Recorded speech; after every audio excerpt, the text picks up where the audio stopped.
সেই বইগুলি পড়ানোর কারণে প্রতিবেশী দেশ তো মুসলমানদের বন্ধু নয়। এই যে তরুণদের যে শাহাদাতের তামান্না অবস্থা, এটা কিভাবে দেখেন আপনি?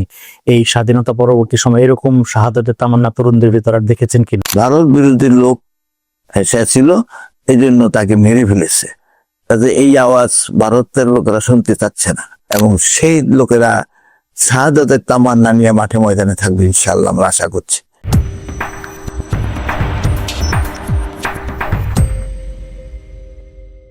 আসসালামু আলাইকুম। আপনাদের সবাইকে আমন্ত্রণ জানাচ্ছি ঢাকা কথার আরেকটি পর্বে। ঢাকা কথা, আমরা কথা বলতে চাই সমাজ নিয়ে, রাজনীতি নিয়ে, অর্থনীতি নিয়ে, আমাদের দেশ নিয়ে, ধর্ম নিয়ে, এবং আমাদের সামগ্রিক বাংলাদেশের স্বাধীনতা, সার্বভৌমত্ব এবং কল্যাণ নিয়ে। আমাদের সাথে কথা বলার জন্য বরাবরই বিভিন্ন বিশেষজ্ঞরা থাকেন, বিশেষ অতিথিরা থাকেন। আর আজকের পর্বে আমাদের যেই অতিথি উপস্থিত হয়েছেন, আপনারা দেখতে পাচ্ছেন বাংলাদেশের স্বাধীনতা পরবর্তী সময় ইসলামী শিক্ষা সেবায় আমাদের দৃষ্টিতে সবচেয়ে বড় অবদান যিনি রেখেছেন, তিনি আমাদের সাথে উপস্থিত আছেন। তার পরিচয় দেওয়ার জন্য অনেক কথা বলা প্রয়োজন। সবচেয়ে বড় যে পরিচয়টি হচ্ছে, সেটি হচ্ছে উনি হাজার হাজার আলেমে দ্বীনের এবং দায়ীদের উস্তাদ, আমাদের সকলের উস্তাদ, উস্তাদ মাওলানা জয়নুল আবদিন। আসসালামু আলাইকুম রহমতুল্লাহ। ওয়ালাইকুম আসসালাম রহমতুল্লাহি ওয়া বারাকাতুহু। উস্তাদ, কেমন আছেন আপনি? আলহামদুলিল্লাহ, আপনি ভালো আছেন? জি আলহামদুলিল্লাহ ভালো। তো উস্তাদ, আপনার তো শরীরের অবস্থা কেমন কেমন আছেন আসলে? যতটা ভালো থাকা দরকার আলহামদুলিল্লাহ আল্লাহ তাআলা ততটাই ভালো রেখেছেন। আমার বন্ধু বান্ধব দুনিয়াতে কেউই নেই, আল্লাহ সবাই চলে গেছেন। আমি আল্লাহ তাআলা এখনো আমাকে রাখিয়েছেন, এবং এখনো হাঁটা চলা করতে পারছি, সুস্থভাবে চলতে পারতেছি। আল্লাহ তাআলার তৌফিক কামনা করছি। আল্লাহ তাআলা আমাকে দেশ ও জাতির খেদমত করার তৌফিক দান করুক। আমিন। উস্তাদ, আপনি তো ঢাকায় ছিলেন না। আপনার শৈশব কৈশোর কোথায় কেটেছে এবং ঢাকাতে কখন আসলেন? আমি তো ছোটবেলায় একদম শৈশবে বাড়িতে ছিলাম। দেশের বাড়ি কালীগঞ্জ, গাজীপুর জেলায়। বাড়িতেই ছিলাম। সেখান থেকে ক্লাস 3 পর্যন্ত স্কুলে পড়েছি। তারপরে আমাদের বাড়িতে দুর্বাটি মাদ্রাসা আমার বাড়ির কাছে, আমার আব্বার সেই দুর্বাটি মাদ্রাসার সাথে সম্পর্ক ছিল। সেই জন্য যেসব উস্তাদরা আসতেন আব্বার সাথে যোগাযোগ করতেন, এবং সেই ছোটবেলায় আমাকে মাদ্রাসায় নিয়ে গেল যে স্কুলে আর পড়ার দরকার নেই। সেই কারণে আর স্কুলে পড়া হয়নি। শুরু থেকে মাদ্রাসায় আবার ভর্তি হয়ে গেছি, তারপরে পড়াশোনা করেছি, এবং দাখিল পর্যন্ত দুবারি মাদ্রাসায় পড়েছি। আচ্ছা, পরে বুঝলাম যে আসলে দুর্বাটি থেকে আলেম হওয়া যাবে না। এদের যে উদ্দেশ্য, লক্ষ্য, যেভাবে তারা কাজ করছে, এতে করে আলেম হওয়ার কোনো সুবিধা নাই। তারপরে আমাদের এক হুজুর আমাদের বাড়িতে ছিল, লতিফ, ইনি চলে গেলেন লতিফগঞ্জে। আমাকে বললেন যে চলো লতিফগঞ্জে যাই। আমি, আমার এক চাচাতো ভাই, আমার 1 বছর সিনিয়র, আমরা দুইজন মিলে ওনার সাথে চলে গেলাম ফরিদগঞ্জের লতিফগঞ্জ। চাঁদপুর ফরিদগঞ্জ। তখনকার সময় এত দূরে খবর পেলেন কিভাবে? ওই যে হুজুর আমাদের বাড়িতে ছিল, ও আচ্ছা, সেই হুজুরের বাড়ি সেই ফরিদগঞ্জ। সেই হুজুর আবার চলে যাবেন ওই মাদ্রাসায়। আচ্ছা। সেই সুবাদে বললেন যে রাজি করলেন যে চলো আমরা চলে যাই। কারণে সেখানে চলে গেলাম। সেই কারণে দেশের সাথে, ঢাকার সাথে তেমন যোগাযোগ তখন হয়নি। দাখিল পাস করার পরে আলেম ওখানে পড়লাম। আলেম পাস করার পরে ফরিদগঞ্জ মাদ্রাসায়, যেটা কামিল মাদ্রাসা ছিল, সেই মাদ্রাসায় ফাজিল এবং কামিল পড়েছি। তখন উদ্দেশ্য ছিল যে ঢাকা আলিয়াতে এসে কামিল পড়ব, কিন্তু আমার ওস্তাদ তখন ছিলেন যে আব্দুল গনি সাহেব, উনি কলিকাতা আলিয়ার ফারে, তিনি ফরিদগঞ্জ মাদ্রাসার প্রিন্সিপাল। তো বলতেছেন যে তোমাদের চলে যাও, তো আমাকেও নিয়ে যাও। তার উনি আমাদেরকে আসতে দিবে না। সিনিয়র ওস্তাদরা মিল্লা বললেন যে না, তোমরা যাইতে পারবা না, তাই আর আসতে পারি নাই ঢাকা, ওখানে থেকে গেছি। তারপরে তো কামিল পাস করলাম, তখন 70 সাল। আমার এক ওস্তাদ লতিফ, শাহতলি মাদ্রাসা, শাহতলি কামিল মাদ্রাসা, জি। এটা ফরিদগঞ্জের কাছাকাছি। তো তিনি আমাকে বললেন যে তুমি এখানে শিক্ষকতাও করো, আর এই যে তখন কামিল পাস করলে আরো 2 বছর পড়তে হইতো, ইউনিভার্সিটিতে পড়ালেন। আচ্ছা। তারপরে আর সেই 2 বছর এখানে কলেজে পড়ো আর মাদ্রাসায় শিক্ষকতা করো। যিনি কলেজের প্রতিষ্ঠাতা তিনি আবার মাদ্রাসার সেক্রেটারি। আচ্ছা। সেই সুবাদে যা সহজ হয়েছে আমার জন্য ওই মাদ্রাসায় শিক্ষকতা করা এবং কলেজে পড়াশোনা করা। তখন আপনার শিক্ষকতাটা শুরু হলো চাঁদপুরে। তারপরে তারপর সেখান থেকে পাশ করে তারপরে শাহতলির থেকে চলে গেলাম লতিফগঞ্জ। লতিফগঞ্জ 2 বছর থাকার পর আমার এক বন্ধু বলতেছিল যে এখন তো অনার্স পাস করছো, অনার্সে ভর্তি হওয়া দরকার, এখানে পড়ে আর কি হবে। চিন্তা করলাম যে অনার্স করতে বললে খারাপ না, অনার্স করতে বললে সাথে সাথে চাকরি পাওয়া যাবে, কিন্তু এখানে তো এই বিএ পাস করে আর সহজে চাকরি পাওয়া যাবে না। তো বললাম যে কিভাবে পড়তে হবো, চলা তাই ঢাকা। আমাকে আমার আরেক ফ্রেন্ড ছিল, 2 জনকে নিয়ে ঢাকায় আসলো। ঢাকায় এসে তখন দেখলাম যে অনার্স ভর্তি শেষ হয়ে গেছে। তখন তাই দাঁড়াই দিয়েছি, চেয়ারম্যান সাহেব বাইরেছেন, তিনি না চেয়ারম্যান সাহেব, উনি চেয়ারম্যান ডিপার্টমেন্টের, উনি ইকবালি সাহেব, তাকে ডাকা হইতো। মেসবাউদ্দিন নাম, তার নাম ছিল মেসবাউদ্দিন ইকবালি। তো ওনাকে সবাই সালাম কালাম করলো, আমরাও সালাম করলাম। তবে জিজ্ঞেস করলো কে, বললো যে ওনাকে ভর্তি হইতে আসছিল অনার্সে, কিন্তু ভর্তি তো কালকে সময় শেষ হয়ে গেছে। বললো যে আসলে এখানে আগে। বললাম যে স্যার থাকি তো সেই ফরিদগঞ্জ, সেখানে তো এই খবর পাই নেই, এই জন্য তো আসতে পারিনি। তো উনি রুমে ঢুকলেন আর বললেন আসো। তারপরে বললেন যে 2টা ফর্ম লো। 2টা ফর্ম দিয়ে আমাদের 2 জনকে দিয়ে বললো যে কালকে 2টা ফিল আপ করে সব 10টা 11টা থেকে আসবা ঢাকা বিশ্ববিদ্যালয়ে। ঢাকা বিশ্ববিদ্যালয়ে। তখন ডক্টর 10টা 11টা দিয়ে গেলাম, পরে উনি ভর্তি করাই দিলেন। এটা স্বাধীনতার পরে। স্বাধীনতার পরে তো অনার্সিপ পাস করলাম, ওই এই যে 2 বছর লাগে আরো ভর্তি হতে। আচ্ছা আচ্ছা। সেই 2 বছর তো ওখানে পড়লাম, শিক্ষকতা করলাম 2 বছর। 70 সাল থেকে শিক্ষকতা শুরু করেছি, 71, 72 সন, এখন 73 সন।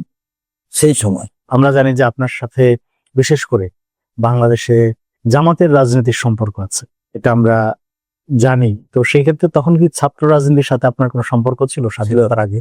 ছিল ছাত্র সংঘের সাথে সম্ভব। ছাত্র সংঘের কোথায় কাজ করেছেন আপনি? ছাত্র সংঘে তো প্রথম কাজ করেছি তো দুর্বাটি থেকে, নিষেধ ছিল দুর্বাটি থেকেই, ওদের কাজ কাম ছিল আশেপাশে, তাদের সাথে কাজ কাম করেছি। তারপরে ফরিদগঞ্জে আসার পরে তো ছাত্র সংঘের সাথে কাজ করি সরাসরি। লতিফগঞ্জের ছাত্ররা ছাত্র সংঘ করতো, তাদের সাথে কাজ করেছি। তারপরে ফরিদগঞ্জে গিয়ে ভর্তি হয়েছি ফাজিল কামিলে, তাদের সাথে কাজ করেছি। সেখানে থেকে পরে সবাই দেশে মানে মুক্তিদার্থে পরিচয় হয়ে গেছি যে আমি ছাত্র শিবির করি, ছাত্র সংঘ করেন? তখন ছাত্র সংঘ করি, এটা পরিচয় হয়ে গেছে। তখন মানুষ কিন্তু তখন আমাকে মনে করে যে আমার বাড়ি ফরিদগঞ্জেই, স্থানীয় মনে করে যে চাঁদপুরের। কিন্তু আমি যে বাড়ি গাজীপুরে, এটা কেউ জানে না। সেখান থেকে যখন অনার্সে ভর্তি হয়েছি তখন 2 বছর গেছে পরে ইউনিভার্সিটি বলতেছে যে না, আমাদের সপ্তাহে হাজিরা তার দিতে হবে, এবং হাজিরা না দিলে তার রাখা যাবে না। পরে বাড়িতে পরামর্শ করলাম, বন্ধু বান্ধবরা বললো যে না, ওখান থেকে চাকরি ছেড়ে দিয়ে আসা বলো। তো ওখান থেকে চাকরি ছেড়ে দিয়ে আসা বললাম। তখন দুবারই প্রিন্সিপাল মৌলানা আব্দুল সালাম সাহেব, মৌলানা আব্দুল মান্নানের ভাই, উনি আমাদের বাড়ির কাছে বিয়ে করেছেন। তো আমাকে বললেন যে তুমি দুর্গটি শিক্ষকতা করো আর এখান থেকে অনার্সে ক্লাস করতে পারবো। ওখান থেকে ছেড়ে দিয়ে এসে বললাম। তারপরে এখানে দুর্গটি ক্লাস করতে থাকলাম। তারপরে এখানে থেকে মাস্টার্স পরীক্ষা, অনার্স পরীক্ষা দিলাম, মাস্টার্সে উঠলাম। মাস্টার্সের পরীক্ষা সেই সময় একটু জগদা লাগিয়ে তাদের সাথে দুর্গটি চাকরি ছেড়ে দিলাম। সাইডে দিয়া বাড়িতে বসে পড়ি। এমনি মুক্তাগাছা আলিয়া মাদ্রাসা, এটা ময়মনসিংহ জেলায়। তো ওখানে আমার এক ছাত্র ছিল, সে শুনলো যে আমি ওখান থেকে চাকরি ছেড়ে দিয়েছি। তখন গিয়া প্রিন্সিপালকে বললো যে, তখন ওখানকার মাদ্রাসার পোস্ট, মাদ্রাসার পোস্ট খালি, প্রিন্সিপালের পোস্ট, ভাইস প্রিন্সিপালের পোস্ট খালি, আর মাদ্রাসার পোস্ট খালি আছে। আচ্ছা, তো আমাকে নেওয়ার জন্য প্রিন্সিপাল সাহেব নিজে আমার বাড়িতে আসলেন। আর সে আমাকে নিয়ে গেলেন। আমি বললাম, ভাই পরীক্ষা দেবো, ওর পরীক্ষার সময় আমি ছুটিতে দিব, আচ্ছা, আপনি ওখানে থেকে পড়াবেন, আবার পরীক্ষা দিতে দেওয়ার সময় আমরা ছুটি দিয়ে দেওয়া হবে। সেই কারণে চলে গেলাম সেখানে। তারপরে সেখানে গিয়ে ভাইস প্রিন্সিপাল হইলাম। এরপরে পরীক্ষা দিলাম, তারপরে ওখানে থাকলাম। তারপরে একটা সময় ইচ্ছা সবাই তুললো যে আমি মিল্লাতে এসে বলেন। এটা কত শোনায় তামিল মিলাতে? 85 সাল, 84-85 সালে এটা কে আনলো আপনাকে? ওখানে লোকেরা বললো। পরে গোলাম আজম সাহেব তার সাংগঠনিক সফরে ঢাকা দেশের বাইরে আসলেন। দেশে যে প্রথম যে সফর, সেই সফরে তার ময়মনসিংহ। আচ্ছা, ময়মনসিংহ সেই আগের থেকে গোলাম আজম সাহেব আমি চিনি। আচ্ছা, তার লগে পরিচয়। জনসভায় যে 70 সালে নির্বাচন হলো, জি, সেই নির্বাচনের জনসভায় অনেক রায় গেছি ওনার সাথে। সেই সময় আমার সাথে পরিচয়। মতিউর রহমান নিজামী সাহেবের সাথে পরিচয়, উনি ছাত্র শিবিরের তখন সভাপতি। এই পরিচয়টা তখন থেকে ছিল। তারপরে গোলাম আজম সাহেব আমাকে দেখা হইলো, উনি সইয়ানে গেলেন। তো সংগঠনের পক্ষ থেকে সেই আমাকে দায়িত্ব দিল যে ওনাকে রিসিভ করা আর ওনার খবর নেওয়া। গোলাম আজম সাহেব গোলাম আজম সাহেব। তো জামাতের শীর্ষ যারা নেতৃবৃন্দ আছেন, তাদের অনেকের সাথেই আপনার হয়তো বা ভালো সম্পর্ক ছিল। সবচেয়ে ভালো সম্পর্ক আপনার, মানে যোগাযোগের দিক থেকে সবচেয়ে বেশি যোগাযোগ কার সাথে হতো? স্টেট সেক্রেটারি, ওনার বাড়িতে আমার বাড়িতে একই থানায়। আচ্ছা, কালীগঞ্জে। হ্যাঁ, তার অনেক আগের থেকে ওনার সাথে ছিলেন, জি। না আমি না সহকারী। তো ওনার সাথে তো আগের থেকে বলছে, সেই হিসেবে তার সাথে সম্পর্ক আছে। আর ওনার নিজামী সাহেব ছাত্র থেকে ওনাকে চিনতাম, সেই হিসেবে ওনার সাথেও সম্পর্ক আছে। তারপরে আব্দুল কাদের মোল্লা, এই জাতীয় লোকদের সাথে মোটামুটি সম্পর্ক। বেশি কথা শেয়ার করতাম সোহেল সাহেবের সাথে, গোলাম আজম সাহেবের সাথে। আচ্ছা উস্তাদ, আপনার তো হচ্ছে আমাদের সৌভাগ্য, আমি নিজেও সরাসরি আপনার ছাত্র ছিলাম, সেই সৌভাগ্য আমাদের হয়েছে। আমরা অনেক কিছু আপনার কাছ থেকে শিখেছি। বর্তমানে বাংলাদেশে যে মাদ্রাসার শিক্ষা আছে, সেই শিক্ষা আন্দোলন আপনি নানানভাবে করেছেন। শিক্ষা বোর্ডে, বিভিন্ন টিচার্স ফোরামে আপনি কাজ করেছেন, বিভিন্ন কোঅপারেশনে আপনি কাজ করেছেন। এখন প্রায় একটা অভিযোগ ওঠে যে মাদ্রাসাতে কোরআন, হাদিস, ফিকহ এই ধরনের যে সমস্ত আরবি কিতাবাদে আছে, অর্থাৎ মৌলিক যে শিক্ষাটা মাদ্রাসায়, দ্বীনি শিক্ষা, সেখানে শিক্ষক সংকট, অর্থাৎ যারা মাদ্রাসা থেকে পাশ করে বেরোচ্ছে তারা আবার ওই কিতাবগুলি ভালো পড়াতে পারছে না। এই সংকটটা দূর করতে আসলে কি করা দরকার বলে আপনি মনে করেন উস্তাদ? দেখার মূল কারণ হলো, তখন যারা আলেম হয়েছে তাদের মধ্যে যোগ্যতা ছিল। তখন তো এই লোকেরা যারা এই দেশে এলমে দ্বীন উৎখাত করে দিতে চায়, পরবর্তীতে যারা আছে তারা, কিন্তু তখনও এটা সৃষ্টি হয় নাই। তখন কিন্তু আমরা যারা তৈরি করছি তাদেরকে, তারা মাদ্রাসায় পড়ানোর মতো যোগ্যতা তাদের ছিল। সেই কারণে তাদেরকে আমরা রাখতে চাইছিলাম এবং উচিত ছিল যে তোমরা মাদ্রাসায় শিক্ষকতা করো। কিন্তু তারা যেমন ইংল্যান্ডে চান্স পাইছে, আপনার জানা মতন কয়েকজন ভালো ছাত্র ছিল, তারা ভালো শিক্ষক হইতে পারতো, তারা চলে গেল সেই দিক। আমাদের দেশে প্রায় ব্যাংকগুলি কেউ ইসলামী ব্যাংক করেছে, কেউ নিলে ইসলাম ব্যাংকের উইন্ডো আছে তাদের, কিন্তু সবখানেই শরিয়া কাউন্সিল আছে। শরিয়া কাউন্সিলে তো বাবা আলেম লাগে। তো এরা যেহেতু ইংরেজি, আরবি, বাংলা সবই জানে, সেই কারণে এদেরকে তারা বেশি পছন্দ, তারা এদেরকে টানতে শুরু করলেন। যেই কারণে ভালো ছাত্রগুলি আর মাদ্রাসায় থাকে নাই, যারা লেখাপড়া করার যোগ্যতা আছে এবং আলেম তৈরি করার মতন যোগ্যতা ছিল। সেই কারণে এই সংকটটা সৃষ্টি হয়েছে। আর কিছু ছেলে আছে যে আলেম পাস কামেল পাস করেছে কিন্তু কামেলে পড়ানোর যোগ্যতা নেই কোনো, তো তাদেরকে দিয়ে তো কোনো লাভ হবে না। এরা থাকতে চায়, এদেরকে রাখা হয়েছে নিচের ক্লাসে হয়তো পড়াইতে পারে, কিন্তু ফাজিল আলিম ফাজিল কামিলে যেসব কিছু বিষয় আছে সেই সব বিষয় পড়ানোর মতো যোগ্যতা তাদের নাই। এখন আমরা কি করতে পারি, অর্থাৎ এখন মাদ্রাসাগুলি কি করতে পারে, বা শিক্ষা বোর্ড বা কোনো অথরিটি বা কোনো সোসাইটি বা কোনো ফোরাম এটার কোনো উদ্যোগ নিতে পারে কিনা ত্বরান্বিত করার জন্য, আলেম তৈরি করার জন্য? আমি যেটা চিন্তা করছি যে এটা সম্ভব যে এই দেশে যেমন এখন একটা আওয়াজ চলছে, আলোচনা হচ্ছে যে দেশটা ইসলামের নামে হয়েছে, সুতরাং কোরআন হাদিসের দৃষ্টিতে এখানে লেখাপড়া হওয়া দরকার।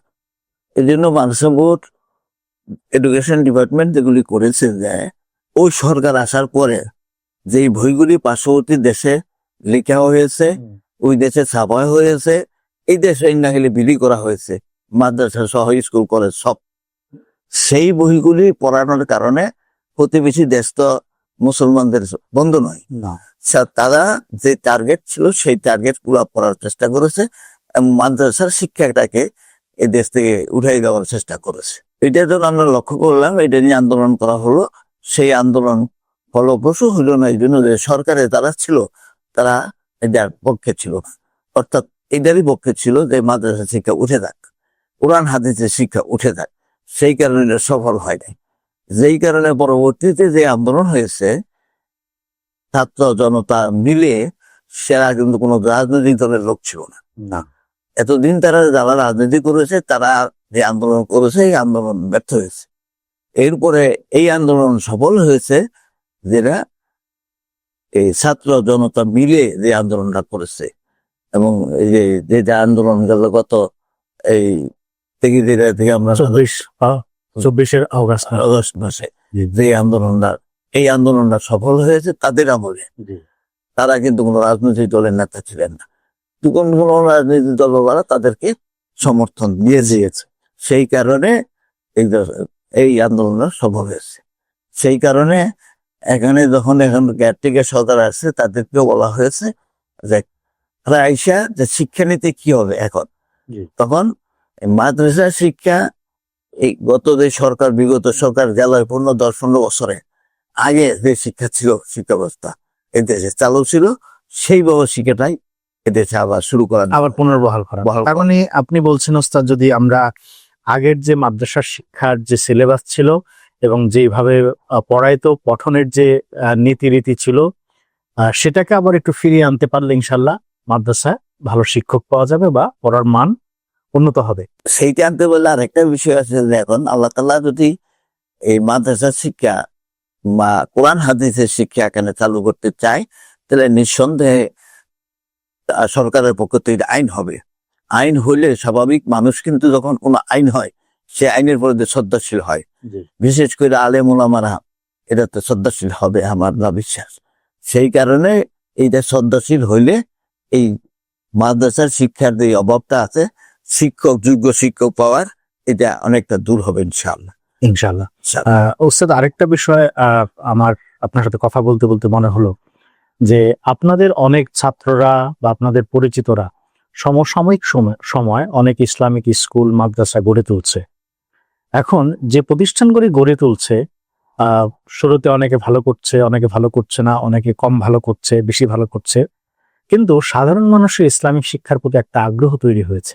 এই যে প্রতিষ্ঠানগুলি চলছে, এই প্রতিষ্ঠানগুলিকে দীর্ঘস্থায়ী করার জন্য বা সমাজের জন্য কল্যাণকর করার জন্য এই শিক্ষা প্রতিষ্ঠান যারা পরিচালনা করছেন তাদের আসলে কি করা উচিত, কিভাবে শিক্ষা প্রতিষ্ঠান পরিচালনা করা দরকার বলে আপনি মনে করেন? সেখানে পরিচালনার জন্য যে টেকনিকটা দরকার বা কৌশলের দরকার, সেই কৌশলটা হয়তো তাদের জানা নেই, যেই কারণে এই সমস্যাটা হয়েছে। এরা যদি শিক্ষার ক্ষেত্রে সমতা রক্ষা করত, অর্থাৎ স্কুল কলেজের শিক্ষার ছাত্র যারা আসছে তাদেরকে ফেসিলিটি বেশি দেওয়া হচ্ছে, যেমন এখন অনেক মাদ্রাসার প্রিন্সিপাল ইংরেজি শিক্ষিত লোক, সরকারিগুলি 3টার মধ্যে এরকমই আছে। ইংরেজি শিক্ষিত লোকদের কোনো মাদ্রাসা চালাতে পারবে না। এখানে শিক্ষক যদি ইংরেজি বিষয়ে শিক্ষক লাগে তাহলে সেটার প্রভাব পূরণ করতে পারবে। বাংলা বিষয়ের লাগে, সমাজ কল্যাণ লাগে, যেগুলি বাংলা বিষয় সাথে জড়িত, এগুলি পূরণ করতে পারবে। কিন্তু আরবি বিষয় যেগুলি আছে সেগুলি নাহুসরব না জানলে এটার এই অভাবটা দূর করতে পারবে। 2 নম্বর হলো প্রিন্সিপাল যদি বাংলা শিক্ষিত হয় বা ইংরেজি শিক্ষিত হয় তাহলে সেই লোকটা তো মাদ্রাসার শিক্ষার দরদ বুঝবে না। এই জন্য একজন আলেমকেই প্রিন্সিপাল হইতে হবে। এই নীতি যদি অনুসরণ করা হয় তাহলে আলেমরা মনে করে বুঝবে যে না, তাদেরকে মূল্যায়ন করা হচ্ছে। এখন তো গত 15 বছরে যে গ্যাপ হয়েছে নাহুসরব, জি, নাহুসরব না জানার যে গ্যাপটা হয়েছে, এই গ্যাপটা পূরণ করতে হলে এগুলি করতে হবে আর আলেমদেরকে গুরুত্ব দিতে হবে। আমরা আশা করছি যে দেশটা যদি কোরআন হাদিস অনুযায়ী চলে তাহলে নিশ্চয়ই আলেমদেরকে গুরুত্ব দেওয়া হবে। মানুষ তখন কিন্তু এই মাদ্রাসা শিক্ষার দিকে আসবে এবং তখন এই মাদ্রাসা শিক্ষার যে অভাব, সেই অভাব দূর হবে। আচ্ছা, এখানে মাদ্রাসা শিক্ষার কথা আসলো, জুলাই আন্দোলনের কথা আসলো। অতি সম্প্রতি একজন জুলাই যোদ্ধা শহীদ হয়েছেন, তাকে হত্যা করা হয়েছে, শহীদ উসমান হাদি। আপনি ওনার সম্পর্কে জানেন কিনা ওস্তাদ? আগে তো তেমন জানতাম না। যারা আছে, যারা এই জুলাই এর সাথে যুদ্ধের সাথে জড়িত, এইসব লোকেরা মাঝে ময়দানে আছে, তারাও সরকারের সাথেও আছে। এটি আমাদের কিছু ছাত্র আছে যে যারা এগুলির সাথে যোগদান করেছেন, তাদের মাধ্যমে শুনেছি যে এরকম লোক আছে। কিন্তু মুশকিলটা হলো যারা আমার মনে হয় যে মারছে তারা যারা নাকি ভারত বিরোধী লোক সে ছিল, এই জন্য তাকে মেরে ফেলেছে। তাতে এই আওয়াজ ভারতের লোকেরা শুনতে চাচ্ছে না, এটা ভারতের বিরুদ্ধে, সুতরাং তাদেরকে রাখা যাবে না, এই জন্য তাকে শহীদ করে ফেলেছে। তার জন্য যেসব মানুষ কান্নাকাটি করেছে, আমার মনে হয় আল্লাহ তাআলা তাকে যা যায় খায়ের দান করবেন। এবং এর বিনিময়ে যদি আল্লাহ তাআলা এখানে মাদ্রাসা শিক্ষার উন্নয়ন করে তাহলে আমার মনে হয় যে এই অভাব দূর হবে এবং তাদের টার্গেটও পূরণ হবে। সে তো মাদ্রাসার ছাত্র ছিল এবং খুবই গুরুত্বপূর্ণ একজন সাংস্কৃতিক মনা ছিলেন। খুব বেশি সময় আপনার নিব না। আপনি বাংলাদেশের ইসলামী আন্দোলনের একদমই পুরো সময়টা জুড়ে, অর্থাৎ বাংলাদেশ সৃষ্টির হওয়ার পর থেকে এই যে এখন বিভিন্ন ইসলামিক দলের যে যুগ সাজত চলছে এবং মানুষ যে কিছুটা ইসলামিক দলকে পছন্দ করা শুরু করেছে ভোটের রাজনীতিতে, বাংলাদেশে ইসলামী রাজনীতির ভবিষ্যৎ কি বলে আপনার মনে করেন? আমার যা মনে হয় যে ধারা এখন চলছে, যদি প্রতিবেশী দেশ এটার মধ্যে বেশি নাক না গড়ায়, এটার মধ্যে যদি মাথা না ঘামায়, তাদের দেশ নিয়ে তারা থাকে, তাহলে এটা সফল হবে এবং এই আন্দোলন বিফল ব্যর্থ যাবে না। অনেকে নিঃশর্ত পাবে। যে সমস্ত ছাত্ররা, আমাদের অনেক ছাত্রদের চিঠিপত্র লেখা তারা গেছে, সেখানে মারা গেছে যে মা, একটাই বাপের ছেলে, মা আমার জন্য কান্না করো না, দোয়া করো আমার জন্য, আমি যদি মরে যাই যেন শহীদ হই, আর বাইচে থাকলে তো গাজী হবো, ইনশাআল্লাহ দেখা হবে। এরকম অনেকেই চিঠিপত্র লিখে গেছে। এই যে তরুণদের যে শাহাদাতের তামান্না ওস্তাদ, এটা কিভাবে দেখেন আপনি? এই স্বাধীনতা পরবর্তী সময় এরকম শাহাদাতের তামান্না তরুণদের ভিতর আর দেখেছেন কিনা? কোরআন হাদিসে পড়লে পরে দেখা যায় যে এই শাহাদাত মানুষের আল্লাহর কাছে বিনা হিসাবে নাজাত পাওয়ার জন্য 1 নম্বর পথ হলো শাহাদত, শহীদ হওয়া। আল্লাহর দ্বীনের পথে শহীদ হয়ে যাওয়া, এর চেয়ে উত্তম পথ আর নাই। এটার জন্য অনেক হাদিস আছে, যেসব হাদিস এটার ফজিলত বলা হয়েছে, যেই কারণে অনেকেই মানুষই শহীদ হওয়ার জন্য দোয়া করে আল্লাহর কাছে। আমিও দোয়া করি আল্লাহ তাআলা আমাকেও শাহাদাতের মৃত্যু দান করুক। আমি আমার সন্তানদেরকে বলেছি যে শাহাদাতের মৃত্যু চাওয়াই উত্তম। এটা যদি সফল হয় তাহলে এই দেশে আর কোনো শিক্ষা ব্যবস্থা থাকবে না ইসলামী শিক্ষা ছাড়া। তখন মানুষ অটোমেটিক ইসলামী শিক্ষার দিকে আসবে। এই শিক্ষায় শিক্ষিত হবে দুনিয়া আখিরাতের কল্যাণের জন্য। আল্লাহ তাআলা সে রব্বানা আতিনা ফিদ দুনিয়া হাসানা ওয়া ফিল আখিরাতি হাসানা ওয়া কিনা আযাবান্নার, এই দোয়া আল্লাহ তাআলা শিখিয়েছে। আপনার ছাত্ররা যারা দেশে বিদেশে, আমার জানা মতো অনেকেই দায়ী আল্লাহর কাজ করছে, অনেক ভূমিকা রাখছে ইসলামিক অঙ্গনে এবং সব সেক্টরেই। সেক্ষেত্রে যারা যেখানে ভূমিকা রাখছে, বিশেষ করে দাওয়াতি অঙ্গনে, তাদের ভিতর সবচেয়ে ভালো মডেল কাকে মনে করে যে দাওয়াতি কাজ যারা করছে? অনেকেই দাওয়াতি কাজ করছে এবং অনেকেই ভালো ফলাফল লাভ করছে, তাদেরকে অনেকে মানুষের প্রশংসা করছে তাদের। যেমন ডক্টর আব্দুল সালাম আজাদি, আজাদি, আব্দুর রহমান মাদানি, জি, এরপরে নাসরুল্লাহ, এইসব লোকেরা কিন্তু অনেক ভালো কাজ করেছে, করতেছে এখনো। আরো বিভিন্ন দেশে আছে, আমেরিকাতেও আছে, কানাডাতে আছে। কানাডাতে, বিভিন্ন দেশে আছে, এবং তার পুরো ফ্যামিলি সহ তারা আছে সেখানে। এইসব লোকেরা যদি আরো আগেই আসে, এই আন্দোলন আরো ত্বরান্বিত হবে, এবং এই সাথে আরো দলের লোক যোগ হবে, এবং সেই লোকেরা শাহাদাতের তামান্না নিয়ে মাঠে ময়দানে থাকবে ইনশাআল্লাহ, আমরা আশা করছি। এবং সে যদি থাকে তাহলে ইনশাআল্লাহ এই দেশ ইসলামী হবে, সারা দুনিয়ায় ইসলামী দাওয়াত আরো ব্যাপক হবে, এবং তখন দেখবে যে মানুষ আর অভাব হবে না শিক্ষকের মাদ্রাসায়। ইনশাল্লাহ। আর সর্বশেষ উস্তাদ, আপনার যে অগণিত ভক্ত এবং ছাত্ররা আছে সারা পৃথিবী জুড়ে, তাদের উদ্দেশ্যে যদি দু একটা নাসিহা আপনি কি দিতে চাইলে? এক নম্বর তো হইলো যে আমরা এমনি ছাত্ররা যখন পড়াইতাম, যখন চলে যাইত, তখন তার বলতাম যে যেখানেই যাবা ইসলামের পথে থাকো। এবং যারা অন্য দেশেও গিয়েছে বলছে যে কিন্তু ইসলামের পথে থাইকো, এই কথা বলে দিয়েছে। তারা এসে এখনো যোগাযোগ করে, ওই দেশে থাইকেও যোগাযোগ করে আমাদের সাথে। আমরা তাদেরকে আমি যে কথা বলতে চাই, সেই কথাটি হচ্ছে যে আমাদের সবাইকে আল্লাহর কাছে যেতে হবে, এবং আমরা যদি আল্লাহর কাছে যেতে চাই, আমার যদি মরতে হয়, তাহলে শাহাদাতের তামান্নাই থাকা সবার জন্য জরুরি। এবং এই শাহাদাতের তামান্না যদি আমরা যাইতে পারি, এবং এই টার্গেট যদি আমাদের থাকে, নিঃসন্দেহে আল্লাহ আমাদের শাহাদাত কবুল করবেন। এই শাহাদাত যদি আল্লাহ কবুল করেন, তাহলে জমিনে আর যত ইসলাম বিরোধী শক্তি আছে তারা আর কোথাও জায়গা পাবে না।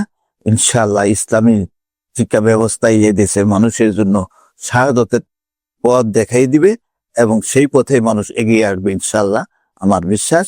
এবং সেই পথে যদি আমরা চলতে পারি, তো দুনিয়া আমাদের কল্যাণকর হবে ইনশাআল্লাহ। ওকে, জাযাকাল্লাহ উস্তাদ। হাজা মিন ইনদি ওয়াল ইলমু ইনদাল্লাহ, কুল্লু কাওলি হাজা ওয়াস্তাগফিরুল্লাহ লি ওয়া লাকুম ওয়া লিসাইরিল মুসলিমিনা মিন কুল্লি যামবি ওয়া আতুবু ইলাইহি ইন্নাহু আত-তাওয়াবুর রাহিম।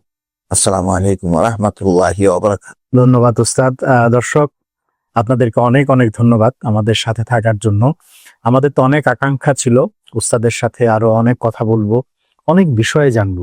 উস্তাদকে যারা আমরা কাছে থেকে দেখেছি তারা জানি সে অনেক বড় সংগঠক, অনেক বড় শিক্ষাবিদ, অনেক বড় অভিভাবক, আমাদের সকলের পিতৃতুল্য। আল্লাহ রাব্বুল আলামিন আমাদের উস্তাদের দীর্ঘ হায়াত দান করুক। আপনাদের সবাইকে অনেক অনেক ধন্যবাদ। আর অবশ্যই আমাদেরকে আমাদের ফেসবুক পেজে ফলো করবেন এবং ইউটিউবে সাবস্ক্রাইব করে রাখবেন। আপনাদের অনেক অনেক ধন্যবাদ। আসসালামু আলাইকুম।